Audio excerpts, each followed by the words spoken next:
Is happiness the purpose of life? No, absolutely and utterly not. The purpose of life is to be competent and successful. If you try and base your life and your mentality purely around how happy you are, you'll end up hedonistic and destroyed. I think that as a man, your happiness comes from feeling respected over feeling loved. And the reason perhaps you're happy now is because you have more respect for yourself because of the decisions you're making. And you have self-respect. Yeah. And I think that a lot of men, even if they have self-respect, if nobody else respects them, they're struggling. I have no interest in being happy. I wake up and say, how can I be proud of myself? What can I achieve that makes me proud of myself? How can I do things that make other people respect me and are proud of me? How do I have a day which I complete when I come home? The woman who's in my house says, wow, there's no man like you. How do I live a life so my children look at me and go, Dad's a superhero? How do I make my mother call me and say, I couldn't possibly be more proud of you? I have duties to complete. I have to live the exact same life regardless of how I feel. So for me, happiness is not a good indicator on how life should be lived. Happiness to me is a super interesting concept because when people come to me and say, I'm not happy, I say, why should you be happy? They're like, what do you mean? It's like, who told you should be happy all the time without working for it? Happiness is at the top of a mountain somewhere. You ain't been anywhere. You haven't even climbed it. Nobody cares about men being happy. We talk about women being happy. We want children to be happy. If you look at a full-grown man on Christmas morning, he's smiling because his wife is smiling. He's smiling because his children are smiling. Nobody even buys him anything. What do they buy the dad? Socks? Nobody cares about men being happy. So why do you as a man care about you being happy? That's how you're going to fall into these traps. I'm a very content person. I live a fantastic life. I'm not miserable or depressed. I'm not sad ever. But I don't wake up and go, I want to be happy today. No, sir. I wake up and say, okay, things must be done. And those things will be completed regardless of how I feel. Regardless of how I feel. You can lock me in a dungeon for an unknown amount of time in Romania, and I will still complete as many push-ups as I can possibly do in the dark by myself. What else am I going to do? Sit there and be sad? Happy or sad? The push-ups must be done. It's called duty. It's called honor. It's called pride. So I'm asking you why you don't have them. You could be a genuine force for good in the world. And you know what's funny? The funniest thing, the most ironic thing about all of this is that if you don't prioritize happiness and you prioritize feeling proud of yourself, you end up happy by extension. I'm happy because I'm proud of myself because I have a fantastic life and mansions and supercars and money, most famous man in the world, thousands of love letters a week from beautiful women. Of course I'm happy, but I didn't ever choose to try and be happy. If I would have chosen to try and be happy, I would have never ended up happy. I don't want a woman to ever go through anything bad in her life. I think a man should go through it for her and protect her because I think that's how she's her best self as a woman. But I think to be your best self as a man is the absolute opposite. And when someone emails me and says, this has happened to me, I'm like, good. No, what do you mean good? It's terrible. How else are you going to become important? How else are you going to find endless fire to get up and struggle in the face of the competition that's out here in the world? How else are you're going to do all that with a nice, cushy life? If any man's honest with himself, think about the biggest transformative stages in your life. Think about the times you got the most work done. It was a bad part of your life. You were heartbroken, or, you lost a house, or broke, or whatever. That's when you did shit. When everything was fine, the mortgage is paid, dinner's on time, it's kind of doop-de-doop-de-doo, little by little, do a little bit of work, do a little bit of relax. But the big events come from trauma. This is it. So it's a cheat code. It's a cheat code to climb the mountain. So when I get a message from whoever and he goes, my wife left me, I'm devastated. I say, I understand. I completely understand how hard it can be to lose a woman that you've given your entire life to. And you've done so many nice things. And then because of one thing you did, her innate and absolutely insane level of ungratefulness has turned her bitter, and she now talks to you like she hates you over one thing you've done after thousands of efforts showing how dedicated you are to her. And even now that you're prepared to die for her, she doesn't give a shit about you. I understand that pain. But my answer is, good, it's still good. Now take all of that pain, and instead of emailing me, do this. And then you're going to become the kind of person that women don't leave. Then you win. I think everybody on the planet has something to prove. If you walk through life and feel like you have nothing to prove, then you're a loser. If you wake up each day and go, I don't owe anybody anything, I don't have to prove anything to anybody, then you are a loser because you are absolutely not incorrect. You must prove yourself to other people. You must prove yourself to your bloodline, as we just discussed. You must prove yourself to God.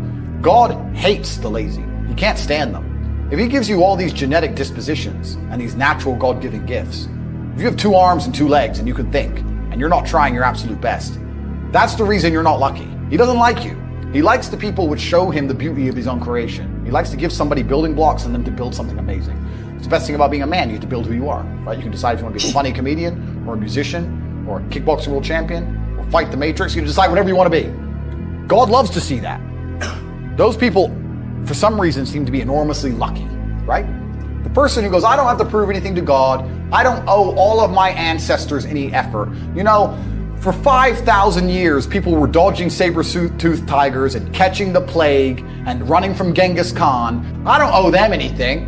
Don't owe them a thing because I want to play video games. These people are losers. I wake up every day with something to prove. I have hundreds of millions of dollars. I'm in fantastic shape, 4 times world champion, fighting the Matrix out here by myself. More. I will have to be braver. I must try harder. All I do is prove myself.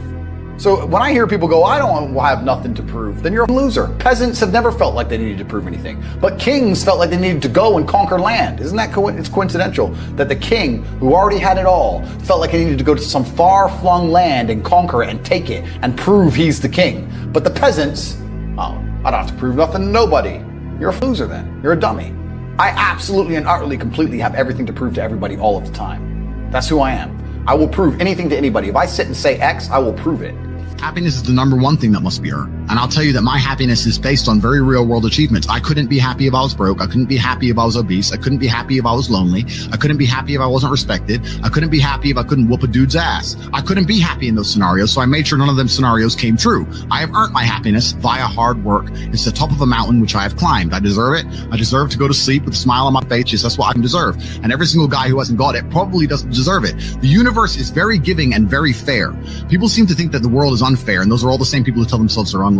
I actually believe the opposite. I believe the universe is a very giving place. I believe God is a very giving being, and that thing, the world all in all generally balances out and is pretty fair. If you're the kind of person who deserves a good life and works their ass off and genuinely wants it and tries very hard, guess what you get 99% of the time? A good life. And if you're the kind of person who doesn't really deserve it, slacks 3 days a week, a little bit lazy, snakes his friends, talks behind people's back, blah, blah, blah, guess what? Your life ain't all that good. The universe is pretty fair and pretty balanced. I've yet to meet somebody who gets up every day, does what they're supposed to do, works hard, goes to the gym, then goes to work, does their best, makes their money, looks after it, is sensible, doesn't blow it, etc., who then fails. I've never met anybody who fails when they do all the right things. The universe is a very fair and giving place all in all. There are very few exceptions to that. So when I see somebody who doesn't have the success they want, especially when I see, let's say, a group of people who don't have the success they want, there's no way you're all exceptions to that rule.